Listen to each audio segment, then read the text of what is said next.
Hey guys, accustom classes में आपका स्वागत है। अभी तक हम लोग अपनी क्लास 11th अकाउंटेंसी में GST and trade discount and cash discount तक की ट्रीटमेंट्स को पढ़ चुके हैं, जिसके आगे मैंने आपको बोला था कि लेजर और कैश बुक में कैसे इसकी एंट्री होती है जीएसटी की, वो मैं आपको बताऊंगी।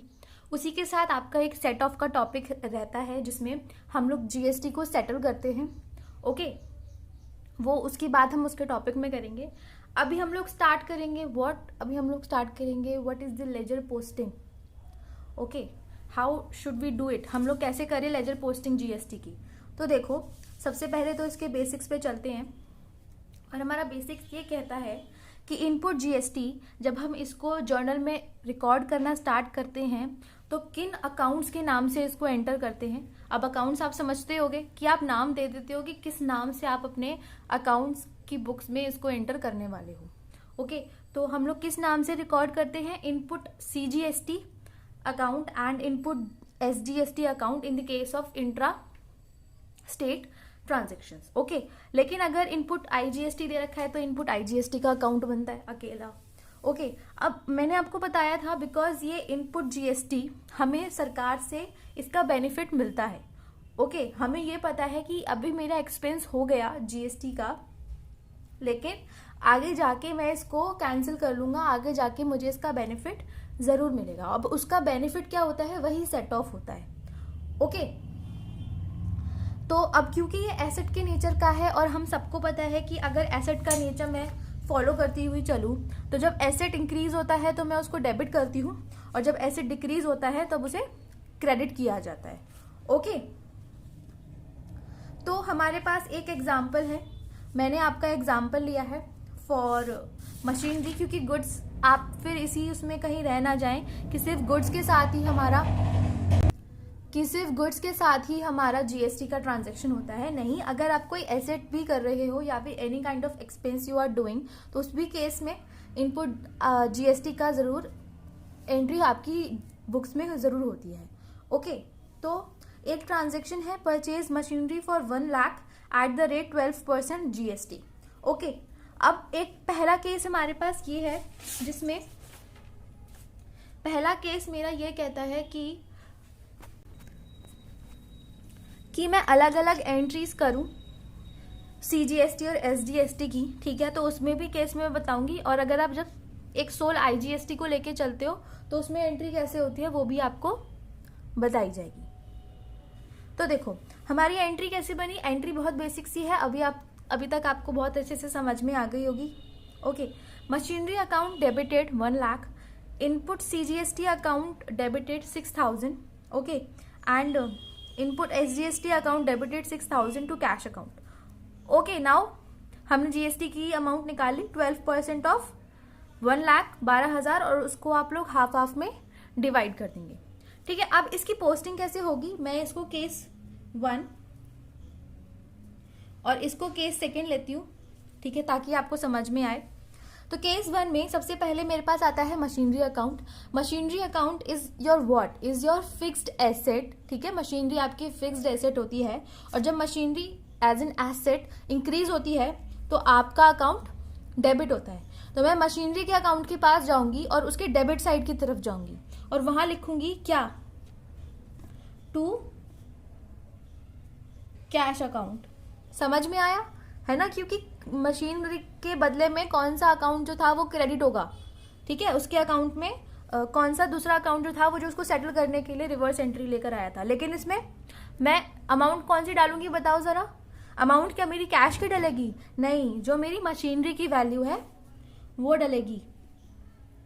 ठीक है, मशीनरी का जीएसटी से अभी कुछ लेना देना नहीं है। GST is an expense for the business. Okay, वो बिजनेस के लिए ट्रांजैक्शन रिकॉर्ड करने वाली चीज है। मशीनरी का क्या लेना देना, वो तो अलग एक परिवार से बिलोंग करती है। ठीक है, इसलिए उसमें सिर्फ उसी का अमाउंट डाला जाएगा। Now moving on to the next term, input CGST account debited. अब input CGST account is your asset जिसका आपको बेनिफिट बाद में मिलेगा। ठीक है, तो अगर इसके अकाउंट को मैं प्रिपेयर करने जब चलूंगी तो इसके अकाउंट में मैं डेबिट साइड मूव करूंगी because it is debited now. Okay, तो इसके अकाउंट में डेबिट साइड मूव करे और यहां लिखेंगे हम लोग क्या, टू कैश अकाउंट, क्योंकि आपने जीएसटी पे किस में किया, कैश में पे किया है ना, तो 6000 आपकी यहाँ पर जीएसटी की अमाउंट आ जाएगी। नाउ हम लोग नेक्स्ट पे चलते हैं एसजीएसटी में। ठीक है, एसजीएसटी का भी सेम ही रहेगा, क्योंकि आपका एसजीएसटी इंक्रीज हो गया, इस वजह से इसके डेबिट साइड पे अपन पोस्टिंग करते हुए चलेंगे। ओके, नाउ देखो कैश अकाउंट में कैसे जाएगा। Cash account is now credited, क्योंकि आपका कैश जो हुआ है वो रिड्यूस हुआ है, आपका एसेट रिड्यूस हो गया। It is what is got out from your business is credited. आपके बिजनेस में इन ट्रांजेक्शन को करते वक्त क्या बाहर गया, कैश गया, तो कैश के अकाउंट के क्रेडिट साइड में जाऊंगी। चलो भाई उसके क्रेडिट साइड पे चलो। अब ये एज इट इज एंट्री है, मैं यहाँ पोस्ट करती चली जाऊंगी। By machinery account, okay, bye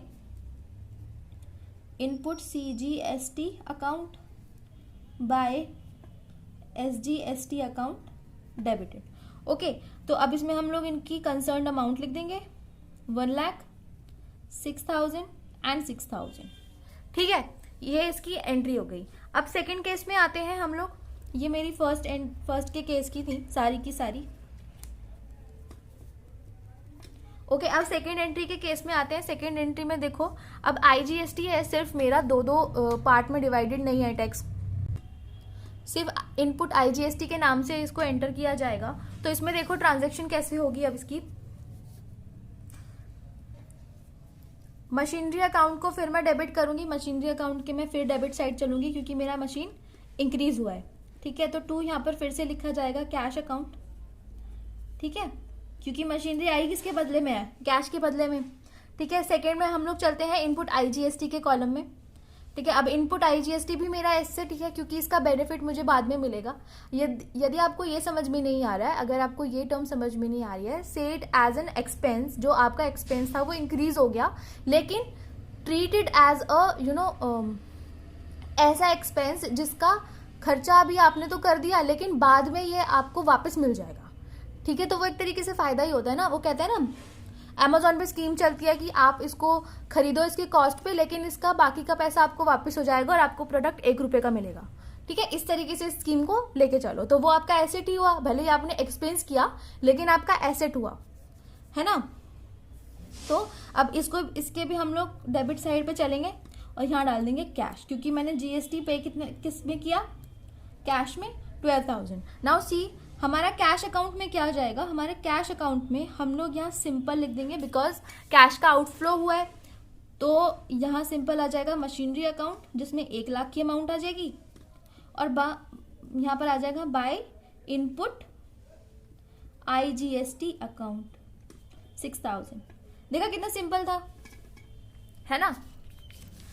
ये तो बहुत सिंपल सी हमारी एंट्री हो गई थी। अब देखो आउटपुट जीएसटी का क्या केस होता है। आउटपुट जीएसटी कब होती है, जब मैं किसी चीज की सेल करती हूँ। ओके, और गुड्स सेल जब हम लोग करते हैं, उसमें से जो मुझे जीएसटी मिलता है वो हमारा आउटपुट जीएसटी होता है। और मुझे पता है कि उसमें हम लोग अकाउंट कौन कौन से 3 रिकॉर्ड करते हैं, आउटपुट सीजीएसटी, आउटपुट एसजीएसटी और आउटपुट आईजीएसटी।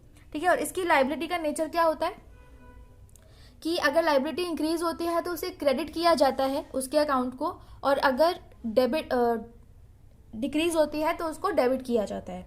ठीक है, नाउ हमारे पास एक ट्रांजैक्शन है, sold goods on cash. Cash में आपने गुड्स बेचे, ठीक है, 20,000 के, जिसपे 18% हमारा लगा जीएसटी। ओके, तो अब इसकी एंट्री हमें पता है कि बहुत इजी है।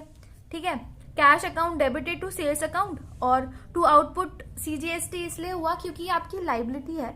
भले ही आपको पैसा मिल गया, लेकिन अब देखो आपको कोई कमाई हुई है, ठीक है, आपको कुछ पैसा मिला, लेकिन आपको पता है कि ये पैसा मेरा नहीं है, ये मुझे किसी को देना है। ठीक है, तो वो आपकी लायबिलिटी बन जाती है। आप सिर्फ एक मिडल पर्सन की तरह ही रह जाते हो। वो पैसा आपके पास आता तो है, लेकिन आप उसे यूज नहीं कर पाते आपको, क्योंकि किसी को उसे वापस करना है। ओके, तो इस केस में वो हमारी लायबिलिटी बन जाती है। ठीक है, यू आर ऑब्लाइज टू पे इट बैक। आपकी ऑब्लिगेशन है कि आप उसे पे करो कंसर्न्ड अथॉरिटी को। ओके, तो लायबिलिटी जब इंक्रीज होती है तो उसे क्रेडिट किया जाता है। ठीक है, तो सेल्स अकाउंट, उसमें सेल्स की वैल्यू आ जाएगी जितने की मेरे गुड्स सेल किए मैंने। ओके, फिर आउटपुट सीजीएसटी और आउटपुट SGST का अकाउंट हो जाएगा। ठीक है, तो इस केस में फर्स्ट में हम लोग चलते हैं। फर्स्ट में देखो, सबसे पहले मेरे पास आया कैश अकाउंट। कैश मेरा क्या होता है, एसेट होता है, और एसेट जब इंक्रीज होता है तो उसके अकाउंट को हम लोग डेबिट करते हैं। तो कैश अकाउंट के पास गए, उसके डेबिट साइड हम लोग गए, ठीक है, और डेबिट साइड पे जाके हमने देखा कि हमको ये 3 चीजें मिली हैं जिसकी वजह से मेरा कैश जो हुआ है वो इंक्रीज हुआ है। एक तो सेल्स अकाउंट, दूसरा मेरे को आउटपुट जीएसटीज भी मिलते हैं ना, तो output CGST to output SGST account. ठीक है, अब इनके सामने इनकी कंसर्न वैल्यू रख दो।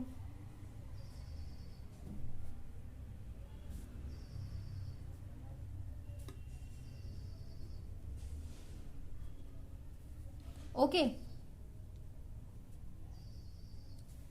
अब जिनको ये समझ में नहीं आ रहा है कि मैं क्यों इसके डेबिट साइड और क्रेडिट साइड पे जा रही हूँ, वो लेजर की वीडियोस देखें मेरी, ठीक है, तब आपको ज़्यादा अच्छे से क्लियर होगा। वरना रिपीट करूंगी तो जिन बच्चों को ऑलरेडी आती है, ये जो चीज़ सीख चुके हैं मुझसे, उनका टाइम वेस्ट होगा, है ना। तो आप एक बार जाके लेजर वाली वीडियो देख के ज़रूर आइएगा। ओके, तो अब नेक्स्ट पे चलते हैं हम लोग। नेक्स्ट हमारा कौन सा अकाउंट है, सेल्स अकाउंट। सेल्स अकाउंट के पास गए। अब सेल्स हमारी क्या होती है, इनकम होती है, और इनकम जब इंक्रीज होती है तो उसको क्या किया जाता है, क्रेडिट किया जाता है। लेकिन मेरी इनकम हो किस वजह से रही है, किसके रूप कहते ना, किस रूप में आपके पास इनकम आई है, पैसों के रूप में। ठीक है, तो आप सेल्स डाल दोगे। नाउ हम लोग आउटपुट CGST लेंगे। ये हमारी लाइबिलिटी है। लाइबिलिटी अराइज हुई है किस वजह से, क्योंकि मैंने कैश ले लिया था, है ना। तो इसमें इसका वैल्यू लिख दो। ओके, फिर हम लोग CGST में भी सेम इसी रूल से एंट्री कर देंगे 1800। ठीक है, ये पॉइंट हो गया। अब नेक्स्ट में क्या होता है, नेक्स्ट वाले पार्ट में देखो, नेक्स्ट वाले पार्ट में सिर्फ इतने सी ही डिफरेंस आएगी आपकी कि आपका ये वाले दोनों अकाउंट की बजाय इसमें चला जाएगा अमाउंट। ठीक है, बस वो भी क्लबों के। तो बाय कैश अकाउंट यहां आ जाएगा आपका 3600, और कैश के उसमें अकाउंट को डेबिट किया जाएगा, क्योंकि कैश आपका इंक्रीज क्यों हुआ है, क्योंकि आपको आउटपुट IGST मिला था। ओके, 3600 का, बस इतना सा डिफरेंस होता है। ठीक है, तो ये हो गई इनकी लेजर पोस्टिंग। अब हम लोग चलते हैं अभी इसके यहाँ तक की चीज में आई डोंट थिंक होगी अब आपको कोई प्रॉब्लम आएगी। तो अब हम लोग चलते हैं अपना कैश बुक में कि कैश बुक में हमारा GST कैसे होता है। अब देखो, सिंपल सी बात है, हम लोग जानते हैं कि कैश बुक में वही ट्रांजेक्शन्स रिकॉर्ड होती हैं जिनकी जो ट्रांजेक्शन होती है वो कैश में होती है। ठीक है, भले ही आपने कुछ खरीदा बेचा हो, वो आपके बिजनेस से के जो ऑपरेशंस है वो ना हो। फिक्स्ड एसेट का भी अगर आप खरीदना करते हो तो भी वो कैश बुक में रिकॉर्ड होती हैं, unless if the transaction has been made by giving और रिसीविंग कैश। ठीक है, only cash. Now cash in the sense of कि आपके पास पैसा आया है या तो आपके हाथ में सिंपल बुक में, सिंपल कैश बुक के हिसाब से, या फिर आपके बैंक अकाउंट में भी पैसा आ सकता है। ओके, तो इसको स्टार्ट करने से पहले एक चीज देखो कि इनपुट CGST, SGST और IGST इनपुट कब होती है हमारी, जब हम लोग कुछ चीज परचेज करते हैं। ठीक है, और परचेज करते हैं तो हमारा कैश जाता है, मतलब हमने GST भी पे ही किया होगा, है ना। क्योंकि इसकी वजह से क्या हुआ ना, मेरा डिक्रीज हुआ है कैश फ्लो। तो जिस भी ट्रांजैक्शन की आप लोग पैसे देके ट्रांजैक्शन कर रहे हो ऑन द स्पॉट, उसको हम लोग रिकॉर्ड करते हैं कैश बुक में। और क्योंकि ये रिड्यूस हो गया है इसकी वजह से, इसलिए यहाँ पर आती है हमारी कैश बुक में बाय इनपुट GST। वही सेम रीजन है आपका जो आपने कैश अकाउंट में फॉलो किया था, है ना। और अगर आपको GST आउटपुट GST के रूप में मिल रही है, तो क्योंकि उसकी वजह से फिलहाल में तो आपका कैश जो था, वो बैलेंस जो था वो इंक्रीज हो गया। बाद में आपको सेट ऑफ करना पड़ेगा, वो बात अलग है। ठीक है, तो वो यहाँ पर आ जाती है आउटपुट GST के लिए। लेकिन बात से याद रखना, अगर सपोज आपने गुड्स परचेज किए हैं क्रेडिट पे, ठीक है, तो उसका इनपुट जीएसटी इसमें नहीं आएगा। ठीक है, उसका इनपुट जीएसटी इसमें नहीं आएगा। लेकिन अगर आपने कैश में गुड्स परचेज किया है, कैश में कोई भी एसेट परचेज किया है, तो वो आ जाएगा। अगर आपने सेल किया गुड्स की क्रेडिट बेसिस पे, तो वो नहीं आएगी, है ना। और अगर आपने सेल की है कैश बेसिस पे, तो वो आपकी आ जाएगी। ऐसी सेम होता है हमारे डबल कॉलम कैश बुक में। ठीक है, डबल कॉलम कैश बुक में भी सेम ही होगा। आपका इनपुट जीएसटी इधर आ जाएगा, और अगर आपने पेमेंट बैंक से करी है ना, तो बैंक में अमाउंट डाल दो। कैश से करी है तो कैश से अमाउंट डाल दो। अगर आपको आउटपुट जीएसटी रिसीव हुआ है, ठीक है, आउटपुट जीएसटी मिला है at the time of sales. अगर कैश में आपको पेमेंट रिसीव हुई है तो कैश में कर दो, और अगर बैंक में ट्रांसफर की गई है तो बैंक में अमाउंट डाल दो। सिंपल है ना। बस तो फिर तो ये आपका छोटा सा टॉपिक यही था। अब हम अपने लास्ट टॉपिक पे चलते हैं। लास्ट टॉपिक है आपको सेट ऑफ कराने का। ये बहुत ही ज़्यादा इंपॉर्टेंट और बहुत ही ज़्यादा इंटरेस्टिंग टॉपिक रहने वाला है आप लोगों के लिए। ठीक है, यहाँ से देखो, स्टार्ट करते हैं हम लोग। जीएसटी सेट ऑफ का मतलब क्या होता है? ओके, जीएसटी सेट ऑफ का मतलब होता है cancellation of GST payable against the GST receivable. अरे ये क्या बात बोल दी। इसका मतलब होता है बेटा, आपको जीएसटी पे जो करना होता है वो गवर्नमेंट को करना होता है। ठीक है, इसमें आप पे और रिसीव किससे करोगे? गवर्नमेंट से करोगे। ओके, अब आपका ट्रांजेक्शन्स आपकी हो चुकी है, साल का अंत आ गया, जीएसटी रिटर्न फाइल करने का वक्त आ गया। अब आपको ये देखना है कि कितना जीएसटी तो मुझे सरकार से सरकार को देना है। देने वाला कौन सा होता है? जो आपकी लाइबिलिटी होती है, आउटपुट जीएसटी। और इनपुट जीएसटी क्योंकि वो मैंने प्रीवियस परचेज की थी, अब वो मेरा इसी अमाउंट में सेट ऑफ हो जाएगा। ठीक है, देखो ये सेट ऑफ और वाली और कैंसिलेशन वाली चीज यहां से देखो। एक एग्जांपल लेते हैं छोटा सा, कि रामू है जिसको आपको पे करने हैं 10,000 रुपये। मतलब अभी रामू से आपको 10,000 रुपये लेने हैं अपने। ठीक है, और एक पॉइंट ये भी है कि आपको रामू को 5,000 रुपये देने हैं। ठीक है, तो जो मुझे रामू से लेने हैं मैं उसका नाम दे रही हूँ इनपुट। ठीक है, और जो मुझे रामू को देने हैं वो उनका नाम दे रही हूँ मैं आउटपुट। ठीक है, एक बार पॉज करके इसको पढ़ो, एग्जाम्पल को सिर्फ पढ़ो, नीचे का मत पढ़ना अभी। ठीक है ना, तो नीचे का पढ़ना ही नहीं है अभी हम लोगों को, सिर्फ एग्जाम्पल देखना है। एक बार इसको पढ़ो पॉज करके। ठीक है, अब आगे चलते हैं। तो इस केस में आप क्या करोगे? मुझे इन तीनों ऑप्शंस में से ऑप्शंस बताओ कि आप क्या करोगे। आप पहले रामू से 10,000 रुपये लोगे, या फिर आप पहले रामू को 5,000 रुपये पे करोगे। ठीक है, या फिर आप रामू से ये कहोगे कि तू ऐसा कर, 10,000 तुझे मुझे देने हैं और 5,000 मुझे तुझे देने हैं, तो ऐसा कर 5,000 बचते हैं, तू मुझे 5,000 ही दे दे, अपना अकाउंट सेटल करते हैं। इन तीनों में से कौन सा ऑप्शन आप लोग चूज करोगे? ठीक है, 3 सेकंड का पॉज लो और सोचो। मेरे हिसाब से तो ये वाला ऑप्शन होना चाहिए। क्यों बेफालतू के पचड़ों में पढ़ना, है ना, क्यों बेफालतू के पचड़ों में पढ़ना कि पहले तू दे फिर मैं तेरे को देता हूँ। सेटल कर लो अगर बीच में बात निकल कर आ रही है। ठीक है, अब दूसरा सिनेरियो ये बनता है, दूसरा सिनेरियो ये है कि अब आपको रामू ने फिर से आपको 10,000 रुपये ही पे करने हैं, लेकिन अब आपके पास रामू का ज्यादा पैसा है। ठीक है, मतलब आपको रामू को 15,000 रुपये वापस करने हैं। तो उस केस में आप लोग क्या करोगे? उस केस में हम लोग इन तीनों में से कौन से ऑप्शन को चूज करने वाले हैं कि हम लोग रामू से कह दे कि पहले तू 10,000 रुपये दे दे, या फिर ऐसा करेंगे कि हम पहले उसे 15,000 रुपये दे देंगे और उससे बाद में 10,000 रुपये ले लेंगे, या फिर हम लोग रामू से ये कहेंगे देख तूने मुझे 10,000 रुपये देने और मैंने तुझे 15,000 रुपये देने। ऐसा करती हूँ कि मैं तुझे 5,000 रुपये दे देती हूँ और अपना अकाउंट को सेटल करते हैं, अपने पैसे तू अपने पास रख 10,000 रुपये। ठीक है, मैं तो यही वाला फॉलो करने वाली हूँ क्योंकि बेफालतू का मुझे टाइम वेस्ट नहीं करना।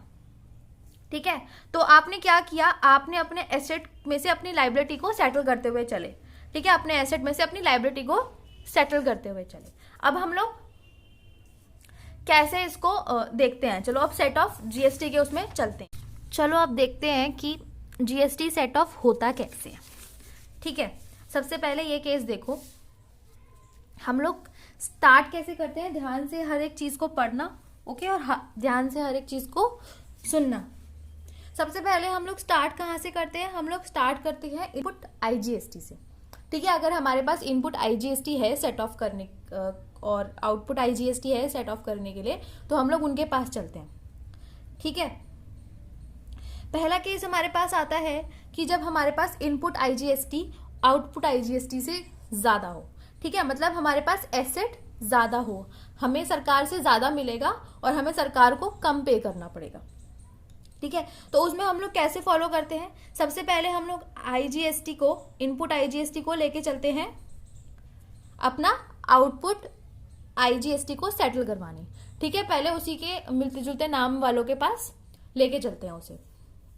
ठीक है, तो हम लोग क्या करते हैं, सबसे पहले हम लोग जो हमारे पास इनपुट IGST में जो हमें पैसा मिलने वाला हो, वापस से हम लोग क्लेम कर सकते हैं उसी के पास अगर वो जाते हैं उसको सेट ऑफ करवाने के लिए, तो हम लोग सबसे पहले आउटपुट IGST का पैसा करते हैं, अपनी लाइबिलिटी को सेट ऑफ करते हैं, और अगर हमारे पास बैलेंस बच जाता है इनपुट IGST में तो हम लोग उसके बाद आउटपुट CGST का पैसा देते हैं, और अगर फिर भी बच जाता है इनपुट IGST में पैसा तो फिर हम लोग आउटपुट CGST का पैसा देते हैं। ठीक है, so we use the money in input IGST to set off और cancel our liability for output IGST सबसे पहले, और अगर कुछ बैलेंस बचता है इनपुट IGST में तो हम लोग आउटपुट CGST को पे करेंगे, और अगर फिर भी कुछ बच जाता है तो आउटपुट SGST के लिए पे करेंगे। ठीक है, फिर हम लोग नेक्स्ट चलते हैं, हमारा सेकंड स्टेप होता है ये। ठीक है, सेकंड स्टेप होता है इनपुट CGST को सेट ऑफ करना। किससे करेंगे, क्योंकि अब देखो हमारा आउटपुट CGST तो कैंसिल हो चुका, IGST तो कैंसिल हो चुका है।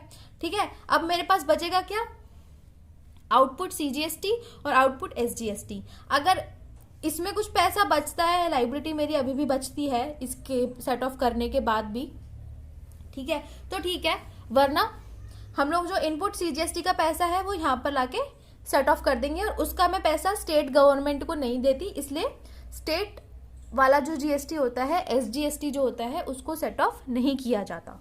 ओके, नाउ इनपुट, फिर हम लोग थर्ड स्टेप पे चलेंगे, अपने इनपुट SGST को देखेंगे।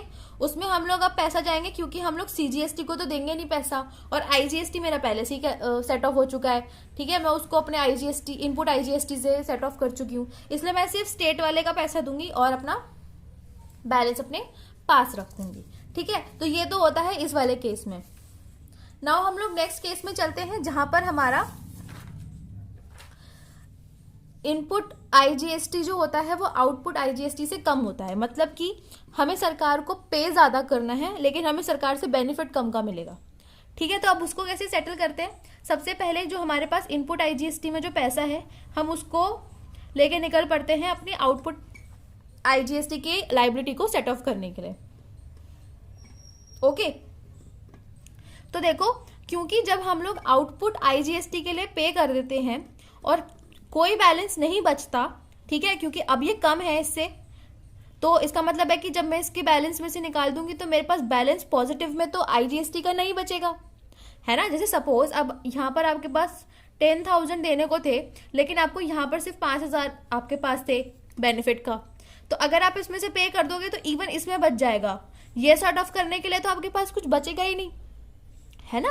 आउटपुट CGST और आउटपुट SGST की लाइबिलिटी को सेट ऑफ करने के लिए तो आपके पास कुछ पैसा ही नहीं बचेगा IGST वाले अकाउंट में। ओके, नाउ तो देखो यहाँ पे लिखा भी हुआ है मैंने, because after paying for output IGST no balance left in input IGST for paying our output CGST and SGST। ठीक है, तो अब ये वाला सेटल हो गया, तो हम लोग पहुंचेंगे सेकंड स्टेप पे। सेकंड स्टेप पे हम लोग जाएंगे और इनपुट IGST का कॉलम उठाएंगे। ठीक है, उसको लेके चलेंगे, सबसे पहले उसके जान पहचान वाले लोगों के पास जाके पहचान करवाएंगे। ठीक है, अगर उनके पास उससे कुछ बच गया, ठीक है, इसके बाद भी हमारा पॉजिटिव में अगर कुछ बच गया CGST का, तो उससे हम लोग जो हमारा आउटपुट IGST का जो बैलेंस होगा अगर वो बच जाता है उसको सेट ऑफ करवाते हैं। ठीक है, और इसमें से भी हम लोग स्टेट को कुछ नहीं देते, इसलिए CGST का पैसा यहाँ पर भी SGST में सेट ऑफ नहीं होगा। ठीक है, फिर सेम हम लोग SGST के पास, इनपुट वाले के पास जाएंगे और उसको सबसे पहले उसके जान पहचान वाले लोगों के पास लेके जाएंगे। ठीक है, जब उनका मतलब पूरा हो जाएगा फिर बचा हुआ चीज हम लोग आउटपुट IGST के पास लेके जाते हैं। सिंपल है। ठीक है, और इनके साथ मैंने रीजंस भी इनके लिख दिए हैं, ये फाइल मैं पूरी की पूरी आपकी अपलोड कर दूंगी। अब एक चीज और, ये देखो,